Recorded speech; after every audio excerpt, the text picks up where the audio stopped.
हाय Lavasa dreamers, आज तारीख है 25 जून 2020। चलिए देख लेते हैं आज हमें कौन कौन से आर्टिकल डिस्कस करने हैं। आर्टिकल के डिस्कशन से पहले हम कार्टून की जिस्ट समझेंगे कि कार्टून पर किस बात पर बात की जा रही है। यह है हमारा कोरोना वायरस, और कोरोना वायरस बड़ी मस्ती से एक किताब पढ़ रहा है कि पूरी दुनिया के लोग मीन कोरोना को फ्लैटन करने के लिए, कर्व को फ्लैटन करने के लिए कितने कितने आइडियाज़ ले रहे हैं। सिंपली वो बैठा है और बैठ करके रीड कर रहा है कि कितने तरीके से आप मुझे रोकने की कोशिश कर रहे हो। और वन बाय वन करके जिस प्रकार से हम मूवी देखते समय पॉपकॉर्न खाते हैं, तो उसी तरह क्या कर रहा है कि ह्यूमंस की लाइफ को ये स्पॉइल कर रहा है, ये ख़त्म करता जा रहा है, राइट। तो इसमें यही बात करते हैं जो सुरेंद्र जी हैं जिन्होंने इस कार्टून को डिज़ाइन किया है।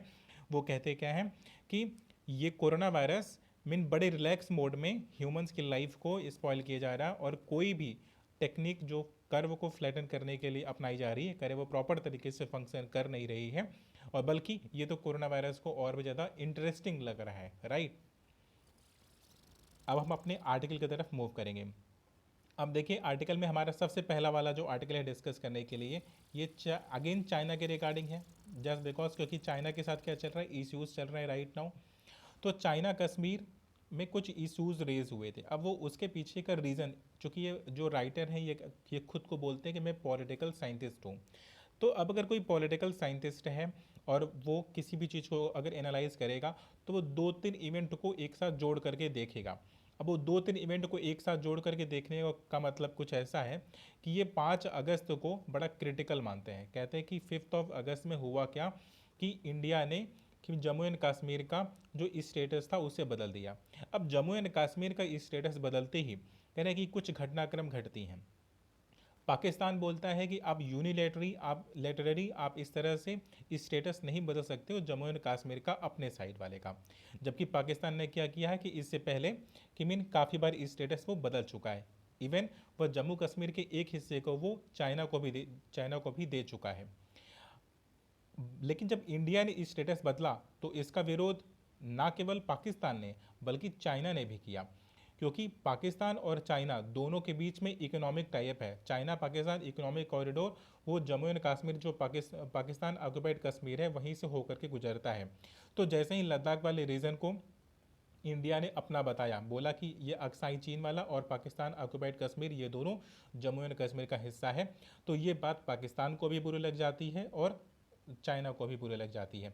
चाइना को कुछ यूँ बुरा लग जाता है क्योंकि एक एक बड़ा हिस्सा जो कि चाइना अपना मानता है, इंडिया ने क्लेम करना स्टार्ट कर दिया।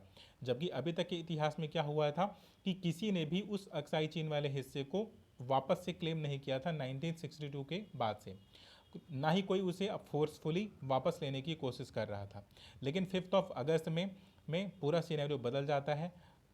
गृह मंत्री जो हमारे इंडिया के गृह मंत्री बयान देते हैं पार्लियामेंट में कि जब वो जम्मू कश्मीर की बात कर रहे हैं तो वो पीओके की भी बात कर रहे हैं और अक्साई चीन की भी बात कर रहे हैं। तो अब अक्साई चीन तो इसमें चाइना के हाथ में है और पाकिस्तान ऑक्युपाइड कश्मीर तो पाकिस्तान के हाथ में है।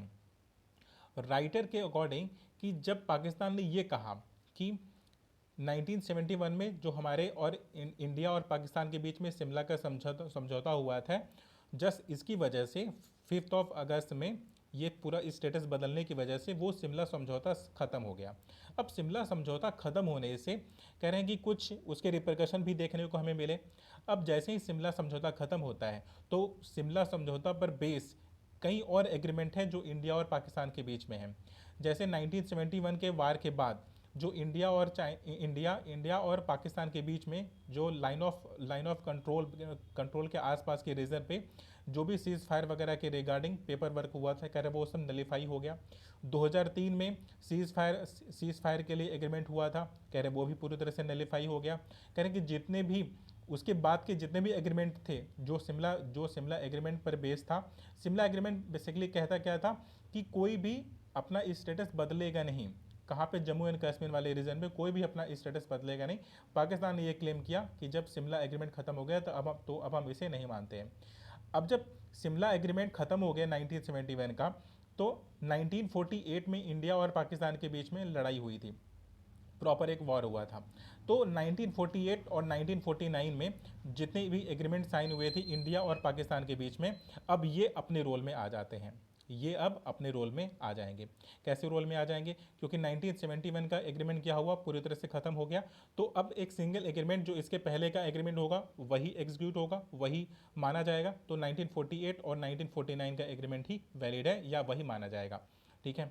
अब ये तो सिनारियो हुआ कि इंडिया और पाकिस्तान के बीच में जो रिलेशन हुआ कह रहे हैं वो किस प्रकार से स्पॉयल हुआ। अब अनदर केस की बात करते हैं कि इंडिया ने किया क्या कि बड़ी ही चालाकी से बोला कि पाकिस्तान ऑक्युपाइड कश्मीर पर वो कभी भी कब्जा ले सकते हैं, कभी भी वो कब्जा जमा सकते हैं। लेकिन अक्साई चीन के बारे में ऐसा उन्होंने कुछ भी नहीं बोला। अब अक्साई चीन के बारे में अगर उन्होंने ऐसा कुछ नहीं बोला तो उनका इंटेंशन कुछ ऐसा था कि चाइना को अपने फेवर में करके रखेंगे, पाकिस्तान से ये वाला हिस्सा छीन लेंगे, उसके बाद अब आप क्या करेंगे, अक्साई चीन को भी छीनेंगे। लेकिन चाइना ने इस पूरी डिप्लोमेसी को ख़राब कर दिया। हमने कोशिश तो किया कि पाकिस्तान और चाइना के बीच में जो इतनी अच्छी बॉन्डिंग है, इकोनॉमिक बॉन्डिंग है, उसको थोड़ा सा वीक कर सकें, लेकिन हमने जाने अनजाने में उस बॉन्डिंग को और भी ज़्यादा मजबूत कर दिया है। केवल 5 अगस्त की वजह से कह रहे चाइना ने जो आज के डेट का स्टैंड ऑफ है, राइटर उसको भी कॉज मानते हैं और राइटर इस बात को भी कॉज मानते हैं कि जो इसमें राइट नाउ पाकिस्तान क्या कर रहा है कि सीज फायर का उल्लंघन कर रहा है और इंडिया के जो वेस्टर्न वाला हिस्सा है कह रहे हैं उस पर भी प्रेशर जनरेट कर रहा है। कह रहे 5 अगस्त का डिसीजन कह रहे इसी का हिस्सा है। अब राइटर दो तीन चीज़ों को बड़ा क्रिटिकली एनालाइज भी करेंगे और इसको मेंशन करते हैं, कहते क्या हैं कि पॉलिटिकली जो मोटिवेटेड है, जो जियो पॉलिटिक्स है इंडिया का, कह रहे हैं कि वो जैसे जैसे गवर्नमेंट बदलती है ना, कह रहे वैसे वैसे पूरा जियो पॉलिटिक्स बदल जाता है। और हम अपने इस जियो पॉलिटिक्स में पूरी तरह से कभी भी सफल नहीं हुए हैं और हमें अपने टैक्टिक्स को बदलना चाहिए। और चाइना और पाकिस्तान दोनों के टाइप को तोड़ने की जगह दोनों को एक साथ डील करने की कोशिश करनी चाहिए। ठीक है। तो हमारा ये वाला आर्टिकल डिस्कस हो गया। अब राइट नाउ अभी हमारे पास नेक्स्ट आर्टिकल है डिस्कस करने के लिए। अब लीडर्स की बात करते हैं ना।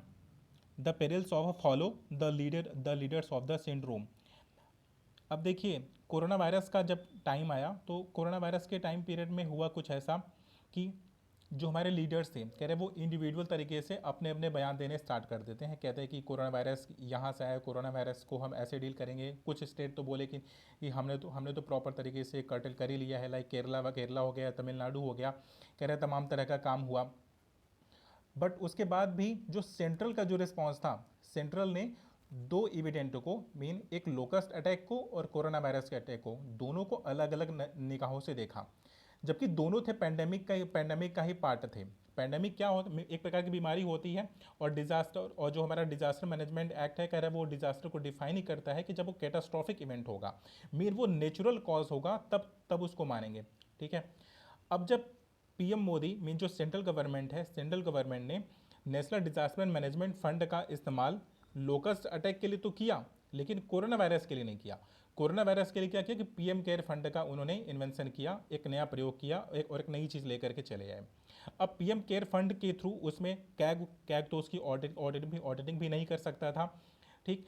अब राइटर कहते हैं कि जब आपको पीएम केयर फंड के वाया ही आपको सारी केयर करनी थी, सारा ट्रीटमेंट करना था, तो फिर आप नेशनल डिजास्टर मैनेजमेंट एक्ट 2005 के तहत आप स्टेट डिजास्टर फंड का भी इस्तेमाल कर रहे हो और नेशनल डिजास्टर फंड का भी इस्तेमाल कर रहे हो और पीएम केयर फंड का भी इस्तेमाल कर रहे हो। लेकिन जब आप पब्लिक से डोनेशन लेते हो तो आप उसे पीएम केयर फंड में डालते हो।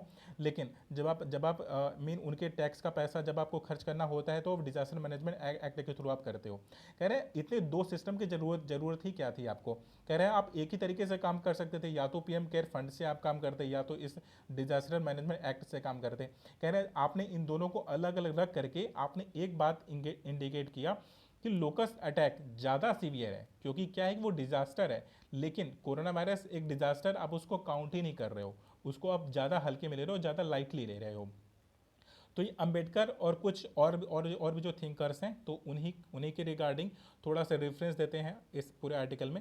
कहते हैं कि हमें उनके थॉट्स को पकड़ना चाहिए, कि हमें प्रॉब्लम के मूल में जाना चाहिए और हम सरफेस पर प्रॉब्लम को सॉल्व कर रहे हैं जिसका सोल्यूशन अभी तक निकल नहीं पाया है।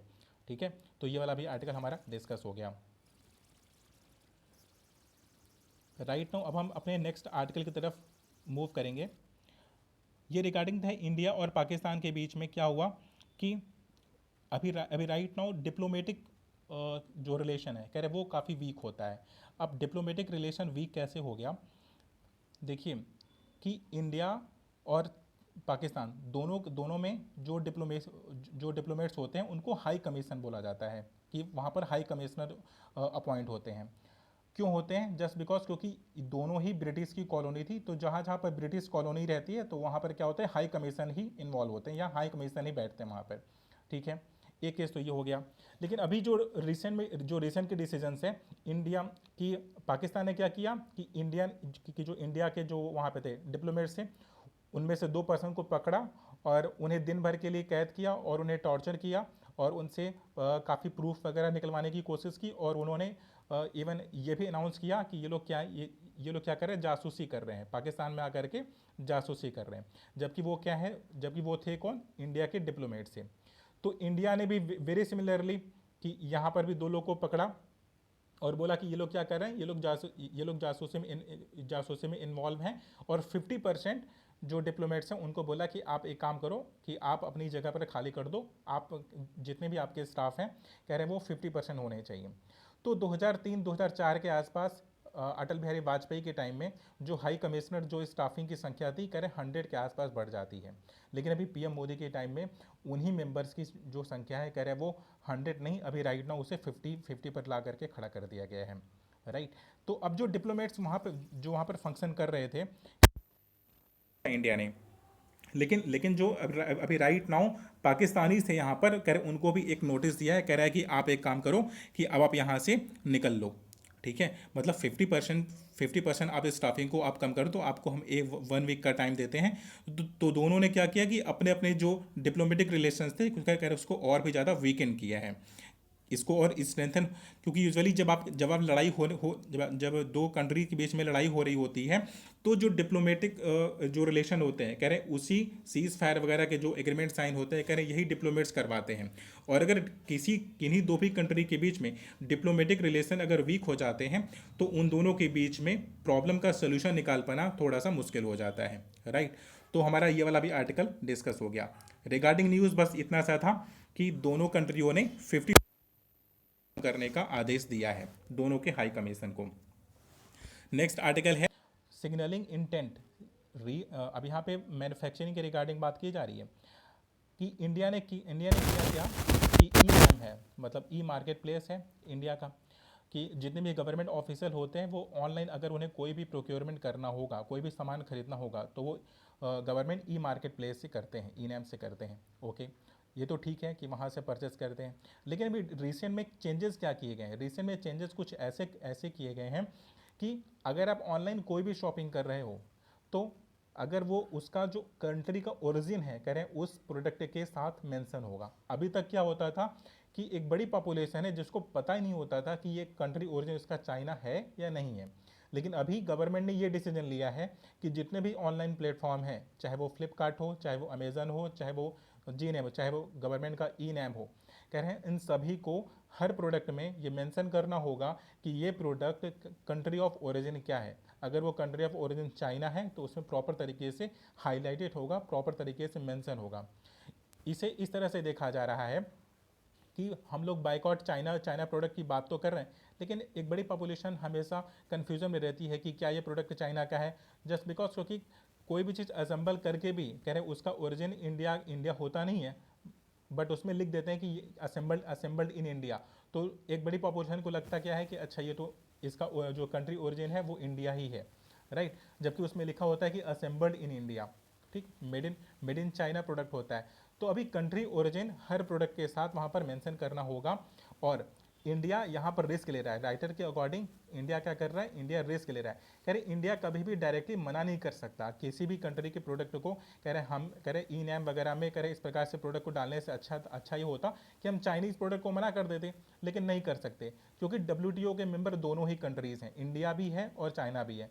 तो दोनों कभी भी किसी भी कंट्री के किसी प्रोडक्ट को बिना लॉजिक के, बिना किसी रीज़न के ट्रेड होने से, फ्री मार्केट ट्रेड होने से मना नहीं कर सकते। तो ट्रेड तो होना ही पड़ेगा।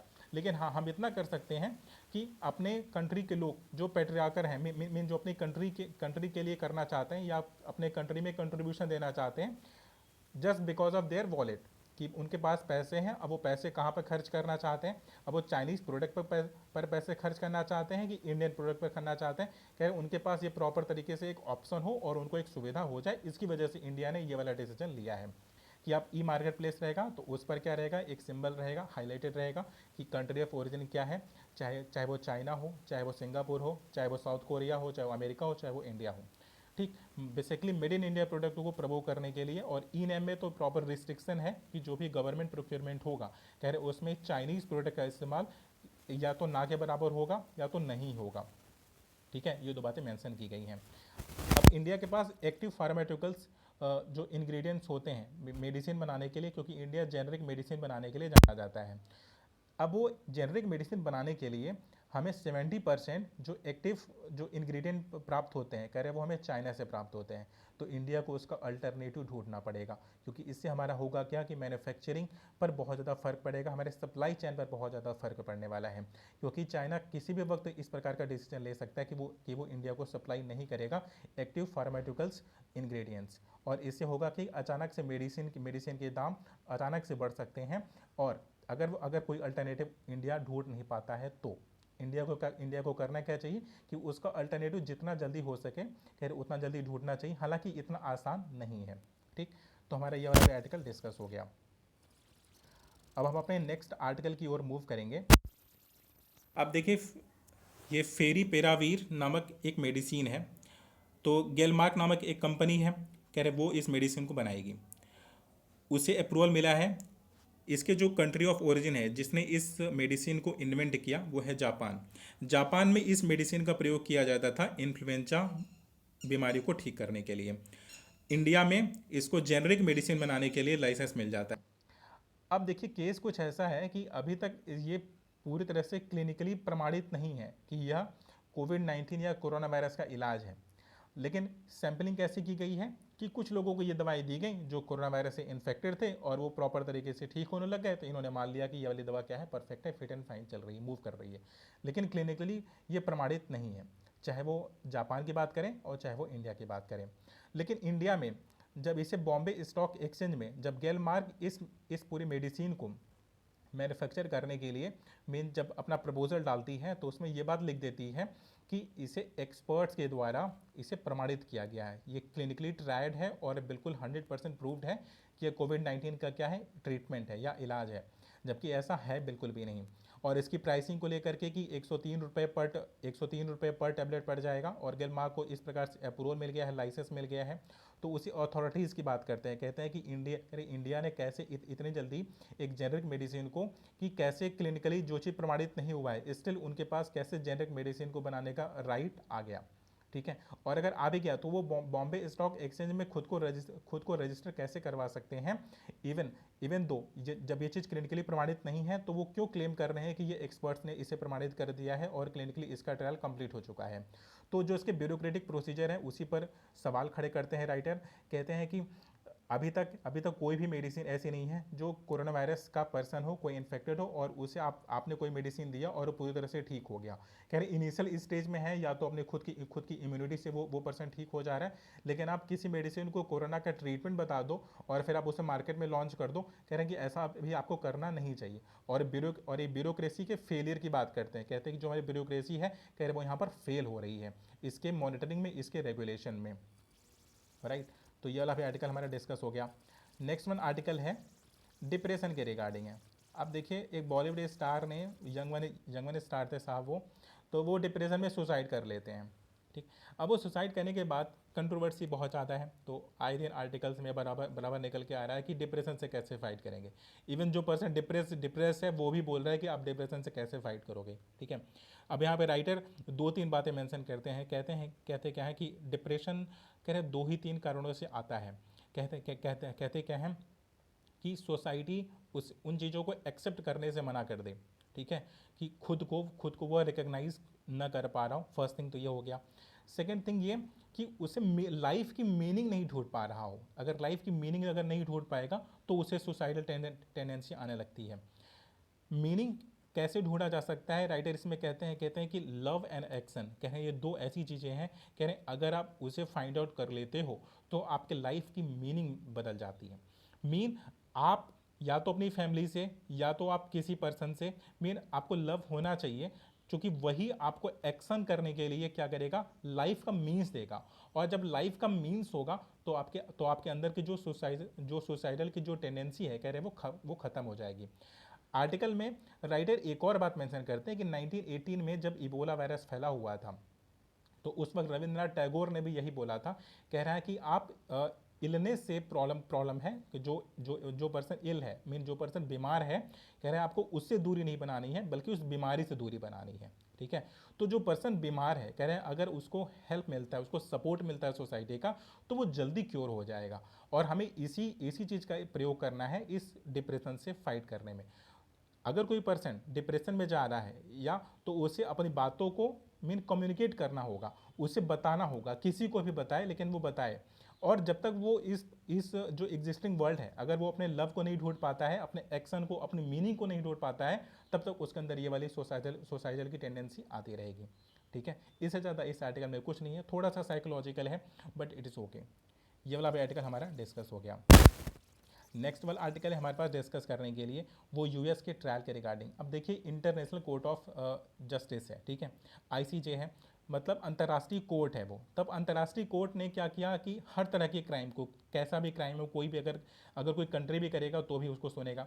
लेकिन अमेरिका और इसराइल दोनों ही क्राइम तो करते ही करते हैं। इनके सोल्जर्स दूसरी कंट्री के ज़मीन पर जाते हैं, और फिर वहाँ पर एक अगर सोल्जर रहेगा तो वो तमाम तरह के क्राइम करता ही है। तो जिसमें किसी को किडनैप कर लेना, रेप कर देना, कह रही ये सोल्जर्स का यह बड़ा सा एक रेगुलर सा इंटरव्यू है कि मैं वो वाला काम कर ही देते हैं। अब अफगानिस्तान वाले रीजन में हुआ क्या कि यूएसए के सोल्जर्स वहाँ पर डिप्लॉय थे। तो अब यूएसए के सोल्जर्स ने 2003 से लेकर के मैंने टिल नाउ 2019 तक, 2016 तक जितने भी क्राइम किए हैं, अब उसके रिगार्डिंग आईसीजे में पीआईएल पड़ जाता है, मीन उस पर एक ऑब्जेक्शन रेज किया जाता है छोटी छोटी कंट्रीज़ के द्वारा। तो डोनाल्ड ट्रंप करते क्या है कि सैंक्शन लगा देते हैं, किसके ऊपर, कोर्ट के ऊपर, इंटरनेशनल कोर्ट के ऊपर ही। डोनाल्ड ट्रंप ने क्या कर दिया, सैंक्शन लगा दिया कि अब आप ट्रायल नहीं कर सकते हो हमारे सोल्जर्स के ऊपर, हमारे और इसराइल के ऊपर। तो राइटर कहते हैं इस प्रकार से जो मल्टी लेटरल जो इंस्टीट्यूशंस हैं, कह रहे हैं उसको इस प्रकार से सरकमवेंट कर देना, इग्नोर कर देना, और उसकी वैल्यूज़ को डिक्रीज कर देना, कह रहे हैं ये बात यूएसए के लिए भी अच्छा नहीं है। क्योंकि यूएसए हर प्रॉब्लम को अकेले रिजॉल्व नहीं कर सकता है, उसे इंटरनेशनल इंस्टीट्यूशन की ज़रूरत पड़ेगी ही पड़ेगी। और जब इंटरनेशनल इंस्टीट्यूशन का निर्माण ही हुआ था कि कंट्रीज़ के बीच में प्रॉब्लम को रिजॉल्व करने के लिए, लेकिन अब जब यूएसए विक्टिम बन रहा है तो यूनिलेटरली वो कर क्या रहा है कि उस पर्टिकुलर या तो संस्थान से वो बाहर हो जा रहा है, या तो उसके ऊपर सैंक्शन लगा दे रहा है। राइट, तो जितने भी रेलिवेंट आर्टिकल थे पूरे द हिंदू में, हमने वो सारे आर्टिकल को डिस्कस कर लिया है, इससे ज़्यादा कुछ भी नहीं था डिस्कस करने के लिए। Thank you so much for watching the video.